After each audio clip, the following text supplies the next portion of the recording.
Well, I mentioned Chief Joseph just a little while ago, so let's go ahead and talk about Chief Joseph. One of my students asked if we were going to be discussing Chief Joseph at all in this Tribes of the Great Plains class, since the Nez Perce are not a Plains tribe. And the answer is yes, because the final part of their story takes place in the Northern Plains and involves some of the tribes we've been talking about. All right, well, first of all, Chief Joseph wasn't actually his name.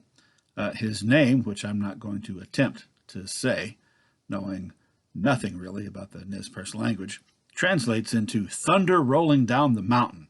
But, you know how Americans are. It's easier just to say Joe. So he was known as Chief Joseph. He was a member of the Nez Perce, which, if pronounced according to the correct French, would be Ne Perce. But Nez Perce is the Americanized, kind of like Iroquois and Iroquois. And just like with Iroquois, it's really irrelevant because that's not their name for themselves anyway. This particular group of people that are known as the Nez Perce, or Ne Perce, which is French for the pierced noses, know themselves as the Nimipu, which means the people. Anyhow, Chief Joseph, thunder rolling down the mountain. Sometimes this is something that people get confused about. They think that he was the single leader of that tribe, but like most tribes, they did not have a single leader. He was the leader of a prominent band, and there were several such bands that made up the tribe.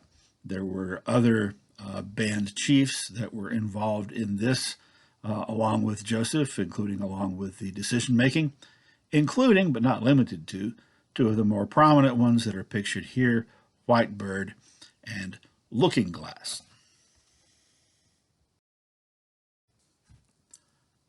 In 1855, the Nez Perce had signed a treaty with the United States that had ceded a good portion of their traditional lands in Oregon and Washington, but they agreed to a reservation that included a pretty good chunk of what had been their traditional homeland, and that's pictured here in green. That's the boundaries of the 1855 Reservation Treaty. As I mentioned, there were several different bands. The band led by Chief Joseph lived in the Wallowa Valley, which is in northeastern Oregon, right there. However, about 5 years after this treaty was signed, gold was discovered. And guess what happened? People came pouring in. Now, under the treaty, it had been guaranteed by the U.S. government that no settlers would be allowed to come in to the area that was within the boundaries of this reservation, and yet here they come, setting up towns, trying to mine for gold, and so forth. Pressure started to be put on the Nez Perce to sign away more of their land, but they resisted doing that, except for one group who did sign away their land, and as often was the case, the government decided to accept that on behalf of all Nez Perce people. So the government said that that applied to everybody, even though the vast majority of Nez Perce people and leaders had nothing to do with this treaty. The new treaty set up a much, much smaller reservation inside the boundary of the old one. This was done in 1869, and that reservation can be seen inside the green area in brown. Well, the majority of the Nez Perce people ignored this and continued to live in the areas where their particular bands had lived before. Finally, the government started pressuring them to give up their lands and all move into that tiny area. Again, they were resisting. Chief Joseph, Whitebird, Looking Glass, many other leaders resisted the idea of doing this. However, as tensions rose and the ever encroaching, ever more crowded white settlers were pushing against the Indians, who then, of course, were pushing back, there had been several incidents in the early 1870s. There had been people killed on both sides. And as they're awaiting a meeting with General Oliver O. Howard, who was in charge of the U.S. Army in this region, as they were awaiting this meeting, and in fact, even considering possibly moving on to the reservation, several young men who had been stirred up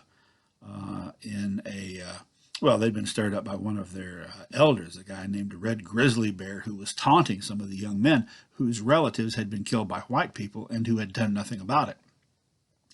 So they went out and did something about it and killed 3 or 4 white people. Then, when they came back with news of that, several of the other young men went off and started raiding as well. Once this happened, Chief Joseph and the other Nez Perce leaders realized they were not going to be allowed to stay where they were from. They were going to be forced onto this reservation. And in fact, General Howard had made clear his intention to send out soldiers to punish the Nez Perce people for the raids. So even if they agree to come into the reservation, soldiers are going to come in and start attacking them. Therefore, Chief Joseph and the others decided, if we're going to move, then we can at least go where we decide to go.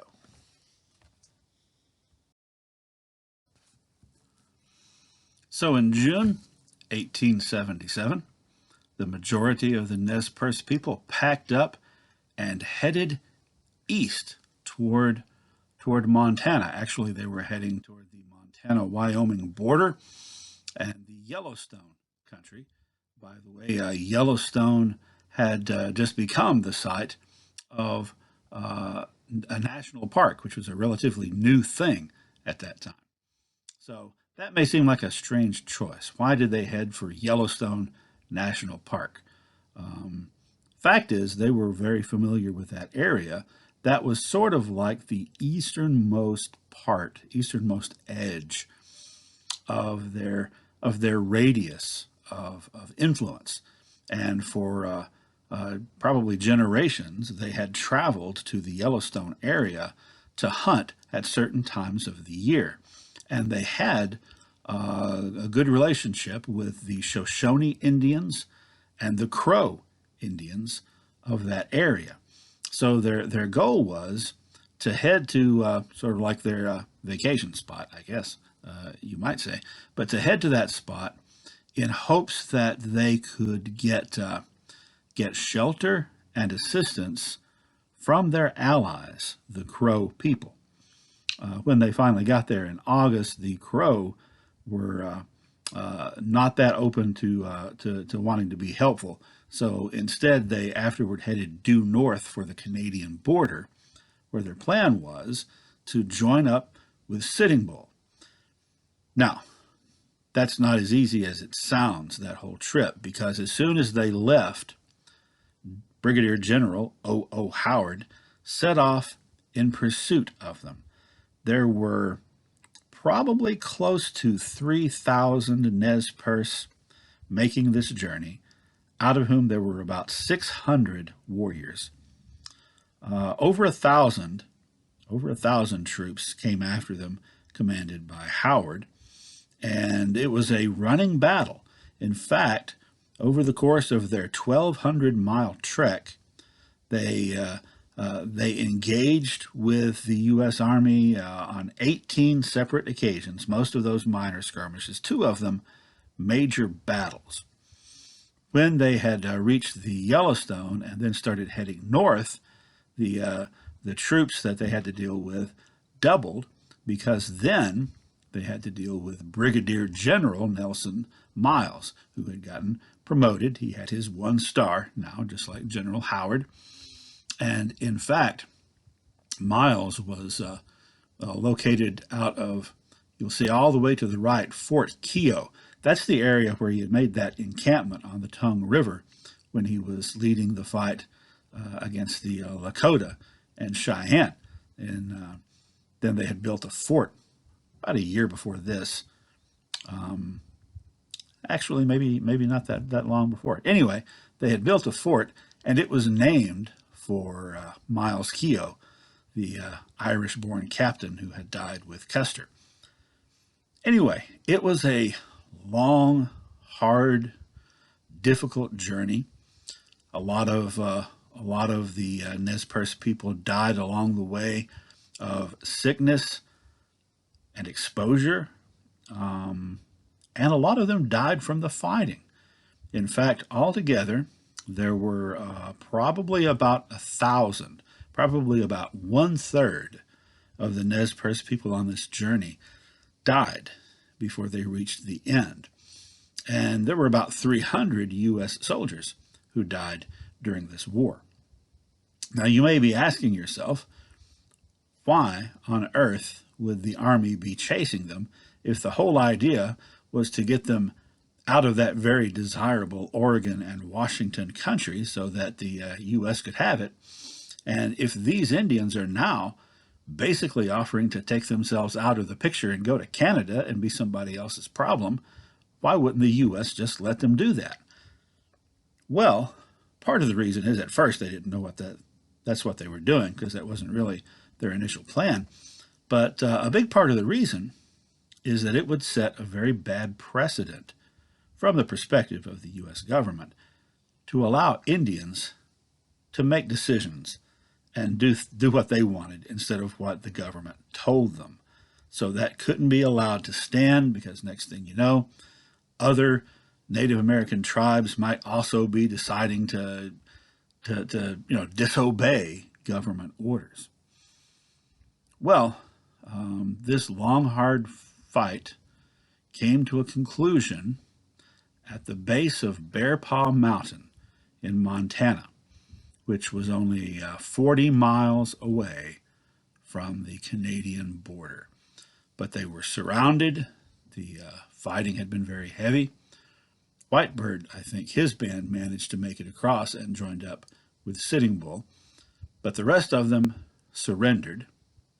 And Chief Joseph, when he came out to meet with Brigadier Generals Howard and Miles, gave a speech in his native language that was translated, and which then was printed in newspapers and really grabbed the imagination of the American people, and in fact is still considered one of the great American speeches.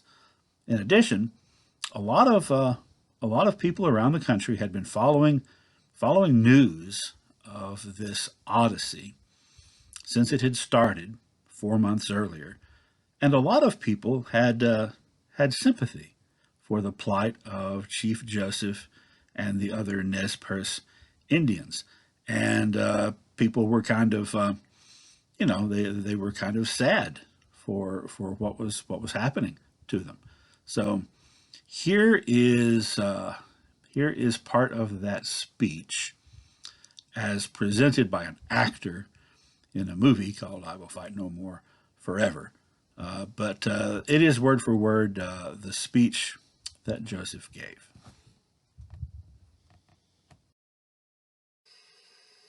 I know your heart, General Howard. What you have said before, I have it in my heart. I am tired of fighting. Our chiefs are dead. He who led the young men, my brother, Olcott, is dead. It is the young men who say yes or no. It is cold, and we have no blankets. The little children are freezing to death. My people, some of them have run away into the hills. and have no blankets, no food. No one knows where they are. Perhaps they are freezing to death. I want to have time to look for my children and see how many I can find. Maybe I shall find them among the dead.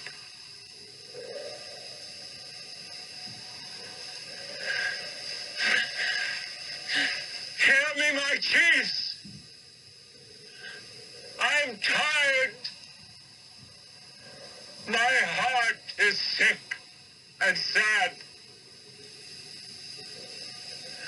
From where the sun now stands,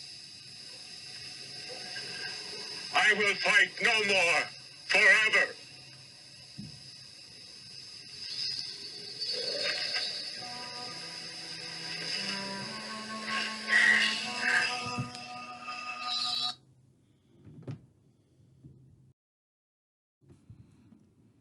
General Miles had employed Lakota and Cheyenne scouts in his war against the Nez Perce, many of whom had been fighting against Miles the year before.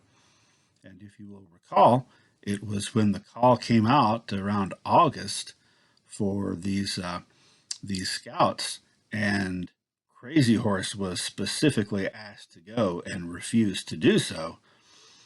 That's kind of what started the chain of events that led to his arrest and killing. It also makes you think that probably the situation with the Crow is that having been employed as scouts by the U.S. Army in the war against the Lakota and Cheyenne, and having developed a pretty good relationship with the U.S. Army and the U.S. government, they really were afraid to go out on a limb and rock the boat for the Nez Perce when they had the entire U.S. Army on their trail, basically.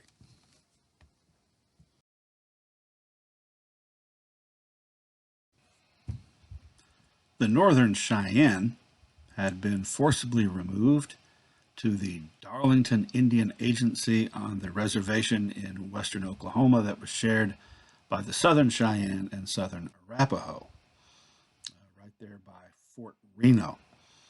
And it was hard going, as I discussed earlier. There was insufficient food, certainly not sufficient hunting, and the whole area was ravaged repeatedly by epidemics of disease, so that within a year or so, a large number, maybe as many as half or more, of the Northern Cheyenne had died. So by September 1878, there were only between 300 and 350 of them left, and their chiefs, their leaders, decided this is enough. So on the night of September 9th, Dull Knife, alias Morning Star, Little Wolf, along with the chief's Wild Hog and Left Hand, called the people together and informed them, tomorrow we're leaving. And they did. They headed north on the long, arduous odyssey back to their homeland. It was virtually a repeat of what happened with Chief Joseph and the Nez Perce, although in some ways the opposite way, right? Because the Nez Perce had started at home and were trying to get somewhere else.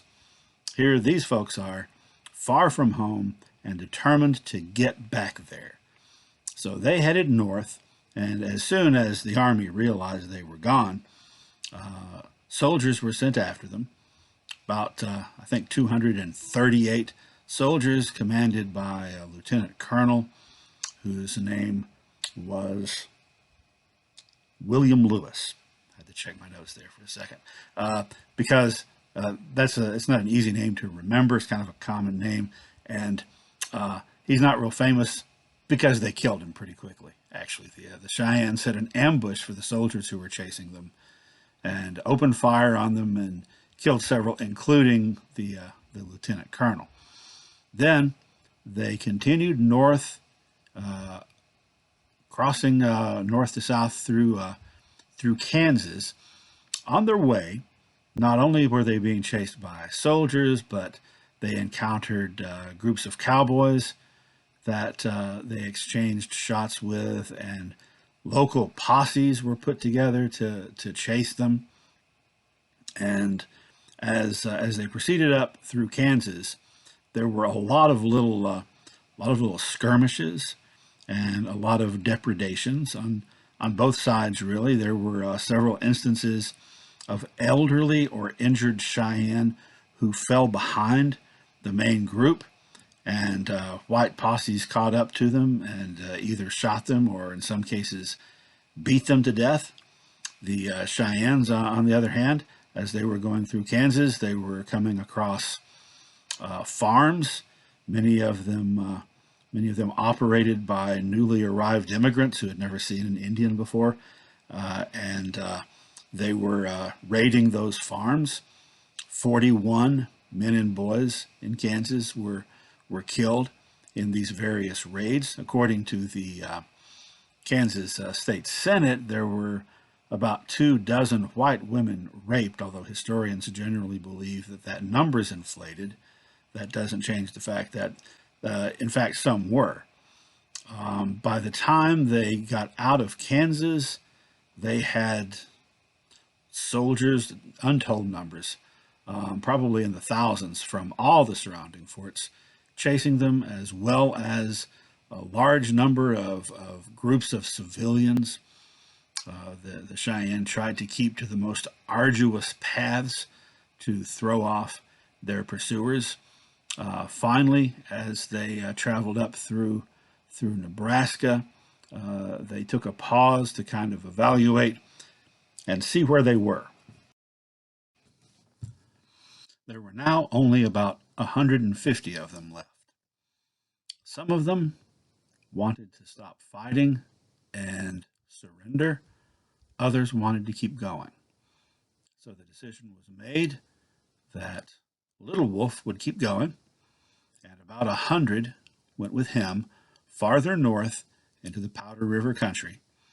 The remaining 150 or so would go with Dull Knife, and this included the other chiefs, Wild Hog and Left Hand, would go with Dull Knife to surrender at the Red Cloud Agency, there in the northeastern corner of Nebraska, hoping that they could get intercession from Red Cloud and Spotted Tail, because that's where they had been. However, Dull Knife and the other Cheyenne didn't know that now things had been switched around, and there was a reservation, the Pine Ridge Reservation, across the border up there in South Dakota is where they were. So they decided, instead of going to Pine Ridge, to go to the Red Cloud Agency. Well, they were already there, to surrender themselves at Fort Robinson, formerly Camp Robinson. And the request that they made was that they be allowed to live at the Pine Ridge Agency, the Pine Ridge Reservation, with the Sioux, their allies. However, bear in mind that Fort Robinson is where Crazy Horse had gone the previous year to negotiate, and remember how things turned out for him. Fort Robinson's not a good place to go, apparently, because not only were their requests denied, they were arrested. They were told to voluntarily turn around and go back to Oklahoma. They refused, so they were arrested. They were put in rooms with barred windows. What they didn't realize there, the soldiers at the fort, was that Dull Knife and the Cheyennes with him were not exactly that trusting of white people at this point. And so they had smuggled weapons in with them, including some of their best guns, which they had disassembled and hidden among the women's clothing, hidden parts of it in plain sight, as little pieces of metal that they were all sort of like using as jewelry. And once they locked them in these rooms, they put their guns back together. On the night of January the 9th, 1879, they made their attempted escape from Fort Robinson. They were pursued by soldiers, and there was fighting in which maybe as many as 20 or 30 of the Cheyenne were killed, including Left Hand. About 65 were captured and brought back to Fort Robinson, 23 of whom were wounded. Within another day or two, they found a group of 6 young warriors who had kind of stuck together, who were hiding, and captured them. Then they came upon 32 people who had stayed in one group. It was made up of 18 men, well, men and teenage boys, and about, okay, messed up, and 14 women and children. They had prepared a defensive position in a dry creek bed. This is January in the North Country, so it was very snowy. About 150 soldiers attacked them, running up to the edge of the creek bed and firing in. When all was said and done, all 18 of the men and teenage boys were dead, as were 4 women and 2 children. There were 8 surviving women and children who were found buried underneath the dead bodies, and I assume taken back to Fort Robinson. Altogether, fewer than 10 Cheyenne managed to escape and avoid recapture. Some of them made it up to the Powder River country and joined Little Wolf. Dull Knife was one of those who did successfully escape, but he followed through with his original plan and went to the Pine Ridge Agency and surrendered there rather than at Fort Robinson.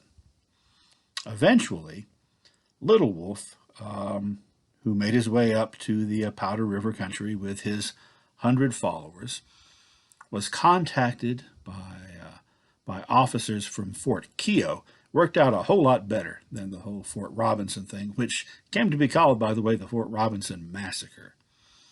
Much friendlier terms between the officers at Fort Keogh, and Little Wolf agreed to come into the fort with his 100 or so followers. And not only were they not arrested, they were offered a job as scouts for the U.S. Army, which all of them accepted.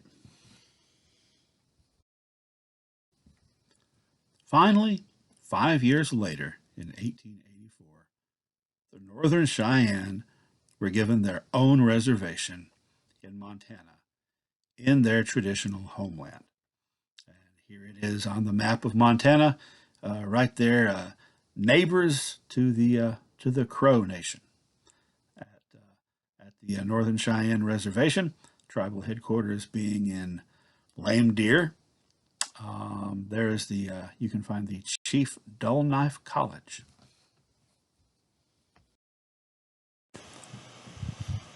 One other story that took place during this same time period that is similar in a lot of ways to the stories of the Nez Perce and the Cheyenne Exodus is the story of the Ponca chief Standing Bear.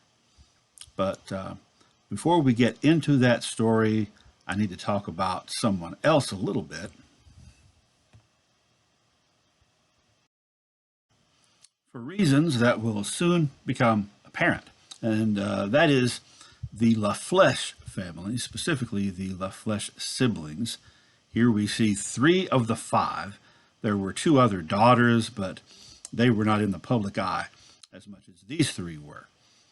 They were the children of, believe it or not, a couple named Joseph and Mary.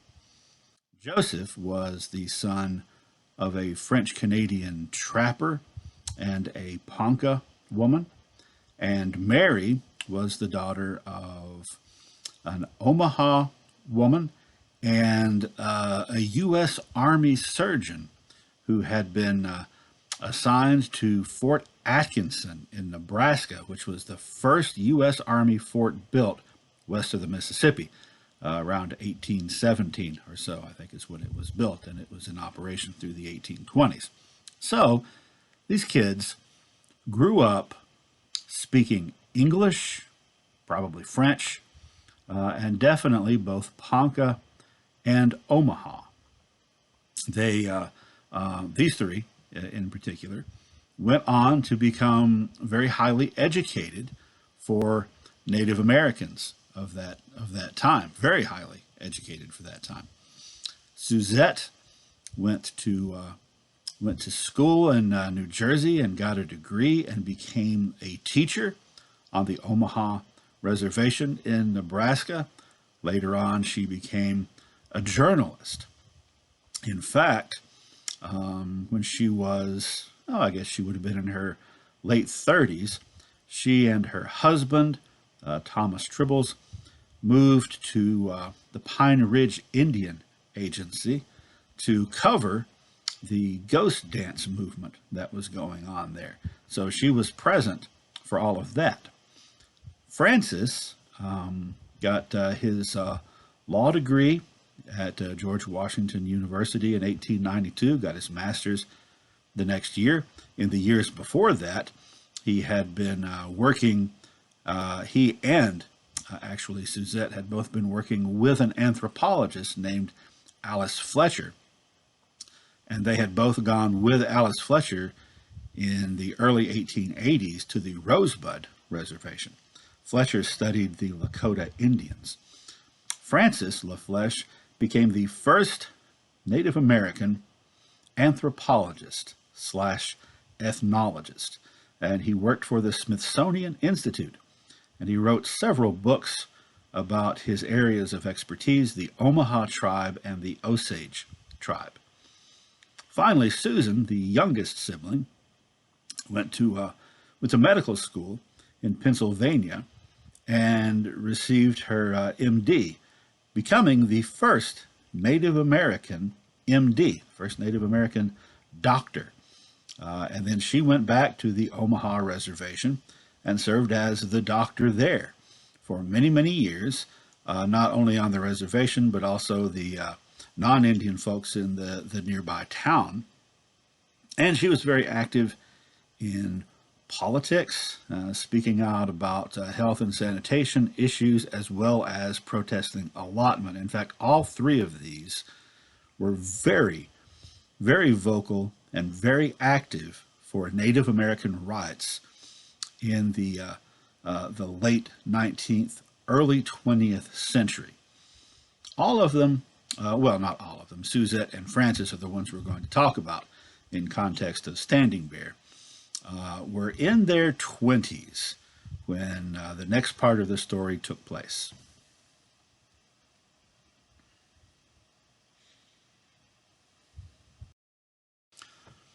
In 1878, the Ponca had been removed by the U.S. government from their Nebraska homeland and put, you guessed it, in Oklahoma.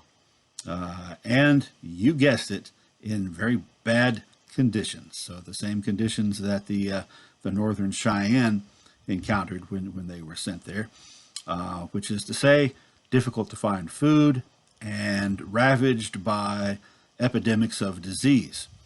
And within a few months, quite a few of the Ponca had died of disease, including the oldest son, Bear Shield, of one of the Ponca leaders, Standing Bear.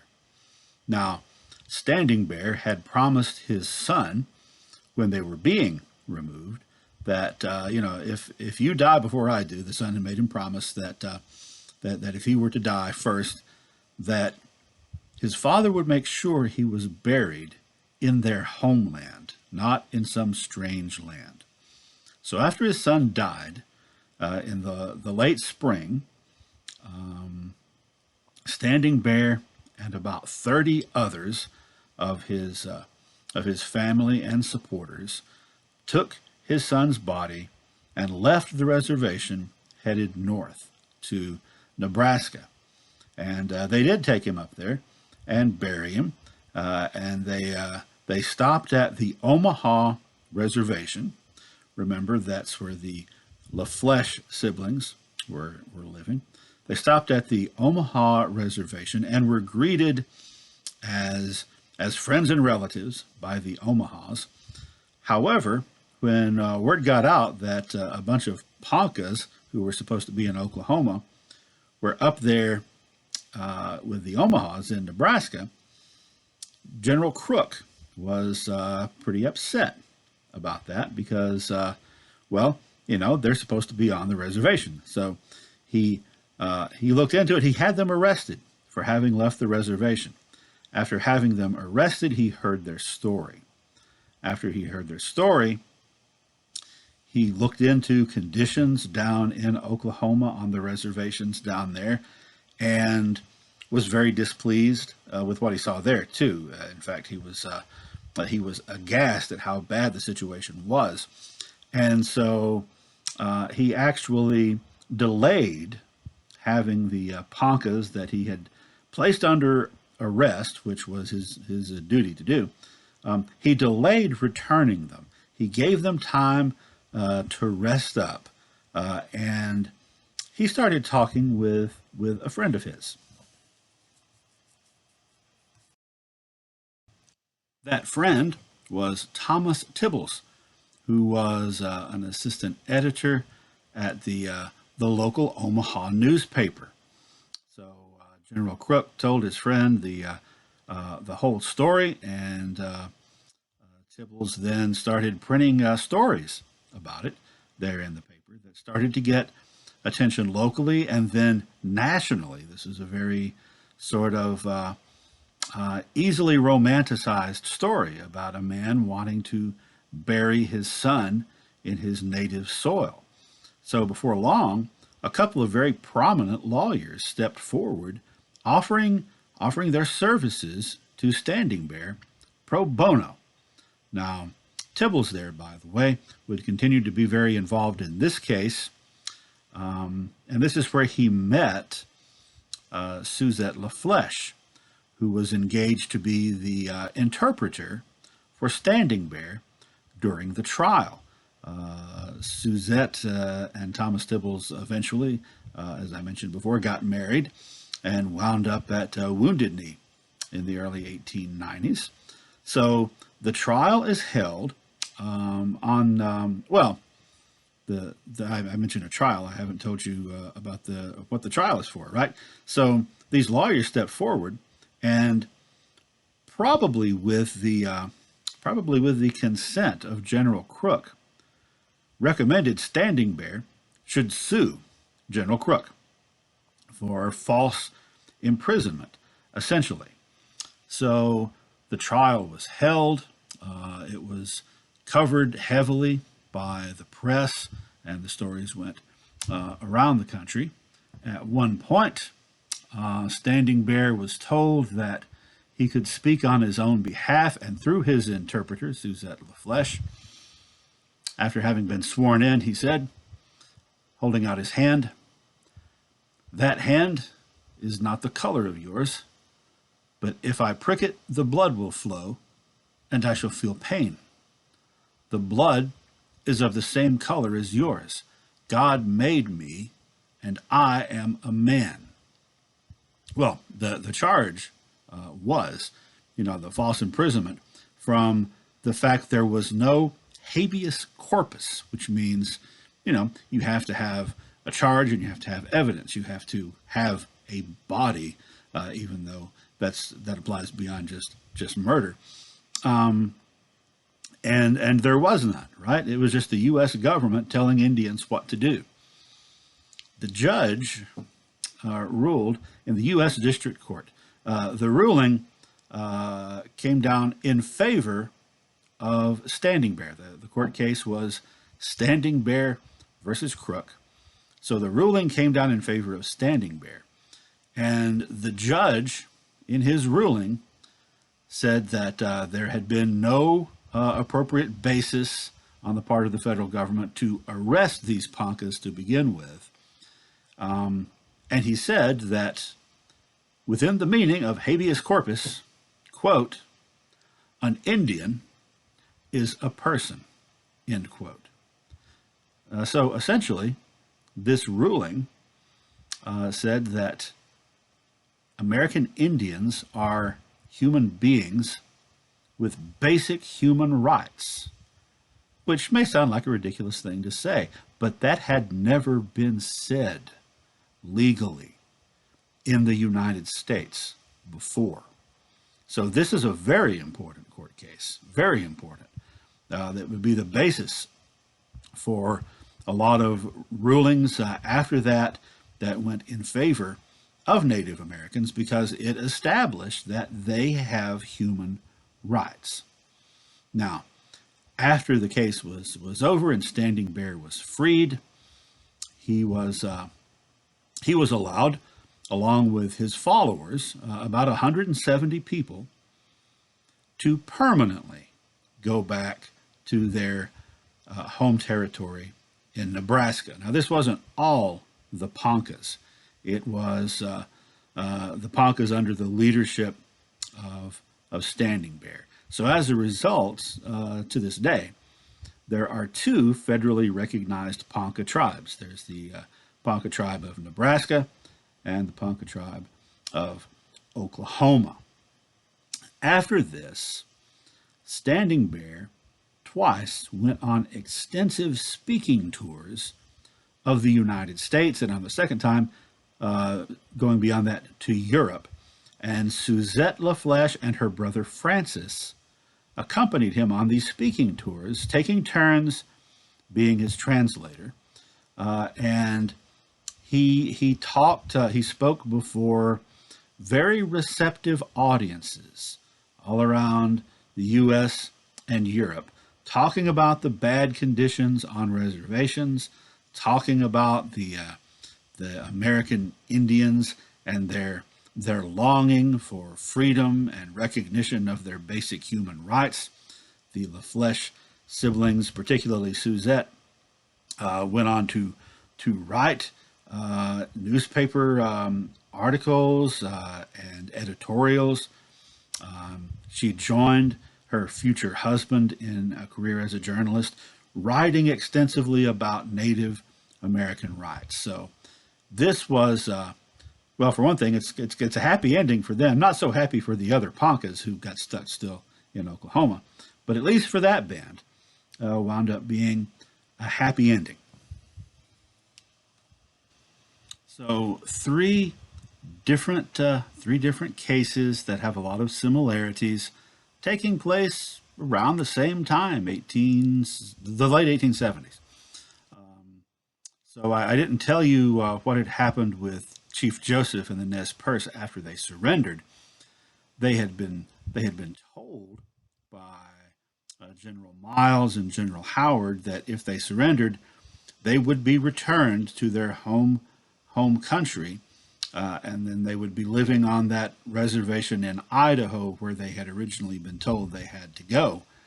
But General Sherman countermanded that and said, no, they're going to Oklahoma. Actually sent them to Kansas first for a few months and then on to Oklahoma, where, just like with the others, the conditions were very, very difficult. So, three different Native groups wind up in Oklahoma and want to go home. Now, there's another connection. There's another connection that I haven't really laid out yet, but I'm going to in just a second. First, I want to wrap something up.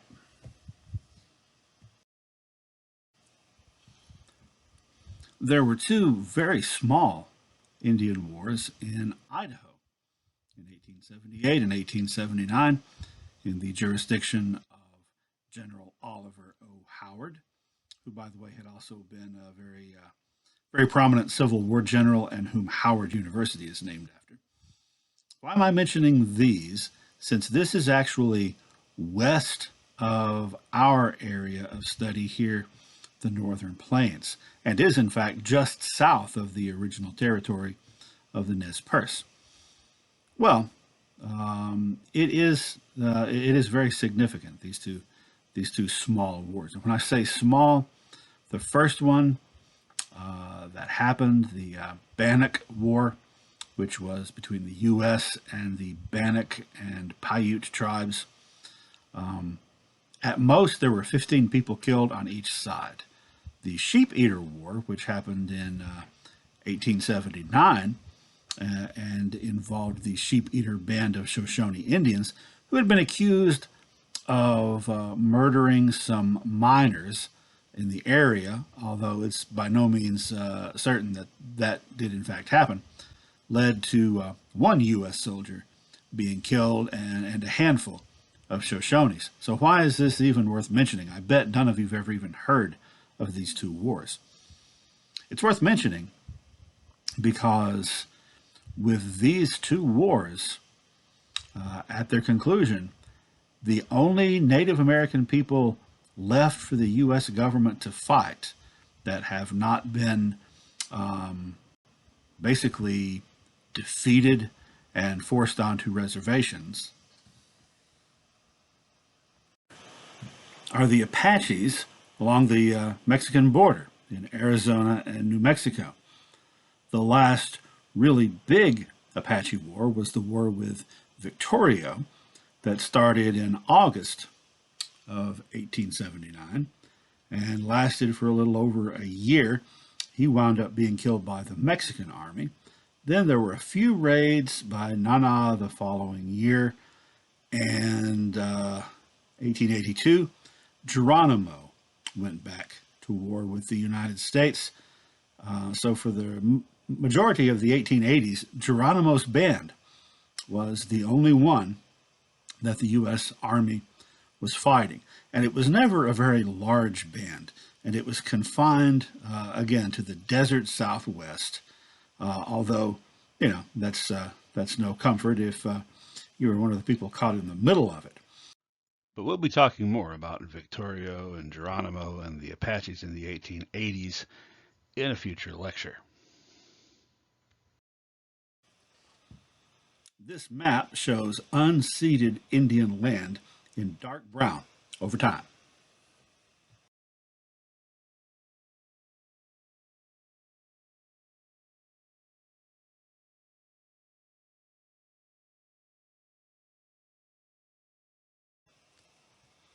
Remember what I've said several times, particularly during the first half of this course, that prejudice against Native Americans is largely dependent on proximity in space and time. Because, as we've talked about again since the very beginning of the course, there's always been this sort of paradoxical dichotomy in how white people have looked at Native people in the Americas, either demonizing them or romanticizing them. And the proximity in space and time. That means that whenever there have been Native people occupying the same space or nearby space with white people at the same time, and therefore competing for resources, that is when the Native people have been most demonized, when they have been treated the most badly. And it has been true, starting in the 1700s, that as soon as a Native group that had been competing with you is out of the picture by either being wiped out or being physically removed, or their numbers being depleted to the point that they are no longer anywhere near a threat, barely even registering, at that point, they begin to be romanticized. Remember, they were demonized in New England until they were all gone, or most of them. Then they started to be romanticized there. Same thing in the American South. Well, this is where we were by the late 19th century. After the Well, shit. All of America had been outraged over the death of Custer in the summer of 1876. But within a year and a half after that, with the final defeat of the Lakota and the Northern Cheyenne, well, there were no more really large, independently operating tribal groups that would make people feel threatened. Instead, now there are the smaller groups, and they're being treated on a more individual level. So now it becomes possible to start romanticizing, and even some of the most prominent and even feared Native American leaders start to become celebrities, starting with Sitting Bull over on the far right there during his time with Buffalo Bill's Traveling Wild West show in the 1880s. In some ways, starting a little sooner than that with Standing Bear and that tour that he went on. There in the middle, you've got Quanah Parker, circa 1900. And to the far left, even Geronimo, the last to surrender. 19 years after his surrender, there he is driving a car, wearing a top hat. All three of them at various times were signing autographs for admiring fans who wanted to bask in the atmosphere, bask in the nimbus of the nobility of these, quote, lords of the plains.